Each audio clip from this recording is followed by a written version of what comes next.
விழுப்புரத்தில் செயல்பட்டு வரும் எம்ஜிஆர் கலை மற்றும் அறிவியல் கல்லூரிக்கு செல்லும் சாலையை சீரமைத்து தரக்கோரி கல்லூரி மாணவிகள் சாலையில் அமர்ந்து மறியலில் ஈடுபட்டனர்.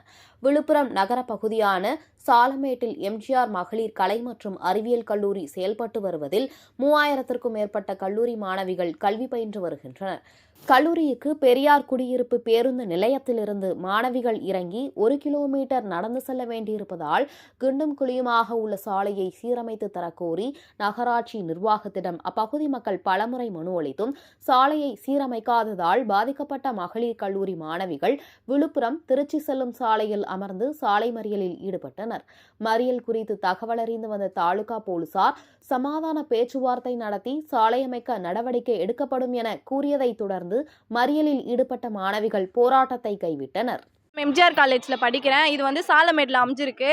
இங்கே கோட்ரஸ்லேருந்து இறங்கி வரணும். அப்படி இல்லைனா இந்த சைடு ஒரு ரோடு போட்டிருக்காங்க. நாங்கள் வர ரோட்டில் எங்கள் காலேஜில் மொத்தம் 1000 பேருக்கு மேலே படிக்கிறாங்க. அதுவும் இல்லாத 2000 பேருக்கு மேலே பக்கத்துலேயே ஸ்கூலும் இருக்குது. நாங்கள் எங்கள் காலேஜுக்காக மட்டும் போராடல. நாங்கன்னா பெரியவங்க சீனியருன்றதுனால நாங்கள் இப்போ காலேஜில் இருக்கிறதுனால நாங்கள் போராடுறோம். ஸ்கூல் பசங்க யாருமே வெளியே அலோட் பண்ண முடியாது. எங்களுக்குன்னா நாங்கள் தனி உரிமை இருக்குது, நாங்கள் போராட முடியுது. அவங்களுக்கு வந்து யாரும் உரிமை கொடுக்க முடியாது. எல்லாம் சின்ன பசங்க, அவங்களுக்காகவும் சேர்த்து தான் நாங்கள் போராட்டம் பண்ணுறோம். இந்த ரோடு போடுறதுக்காக எத்தனையோ பேர் மனு கொடுத்துருக்காங்க, என்னென்னமோ பண்ணி பார்த்துட்டாங்க. யாருமே அசைகிற மாதிரி தெரியல.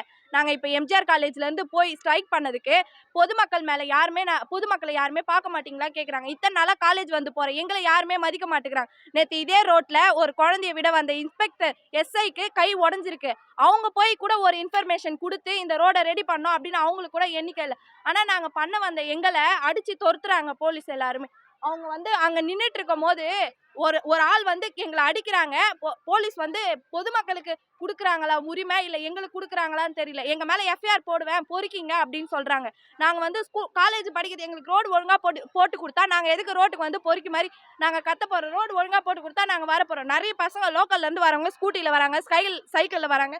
அதுவும் இல்லாத இந்த தெருவில் இருக்கவங்க எல்லாருமே வீட்டில் இருந்து நேட்டிவ்ல இருந்து வரவங்க எல்லாரும் காரு பைக் எல்லாத்துலேயும் வராங்க. எங்களால் நடந்து கூட வர முடியல. இந்த ரோட்டில் இந்த கீழே இறங்கி போகிறதா இருக்குது முள்ளுலாம். எங்களுக்கு ஒரு ரோடு போட்டு கொடுத்தா நாங்கள் ரோட்டுக்கு வர போகிறோம். எங்களுக்கு ரோடு கிடைக்கும் அப்படின்னு சொல்லிட்டு வெள்ளிக்கிழமை வரைக்கும் டைம் கொடுத்துருக்காங்க. அப்படி கொடுத்து அவங்க கொடுத்த டைமில் போட்டு கொடுக்கலன்னா நாங்கள் மறுபடியும் வந்து கலெக்டர் ஆஃபீஸில் வந்து நாங்கள் போராட்டம் பண்ணுறதா இருக்கும். எங்களுக்கு அத்தாரிட்டி கொடுக்க சொன்னதுக்கு நான் தான் அத்தாரிட்டின்னு கவுன்சிலர் சொல்லிட்டு போயிருக்காங்க. அவங்க மறுபடியும் இந்த ஒரு வாரம் அவங்களுக்கு டைம் கொடுத்துருக்கோம். அவங்க கொடுத்த டைமுக்கு அவங்க பண்ணி கொடுக்கலன்னா நாங்கள் இன்னும் பெருசாக போராட்டம் பண்ணுவோம். என் பேர் காயத்ரி, செகண்ட் இயர்.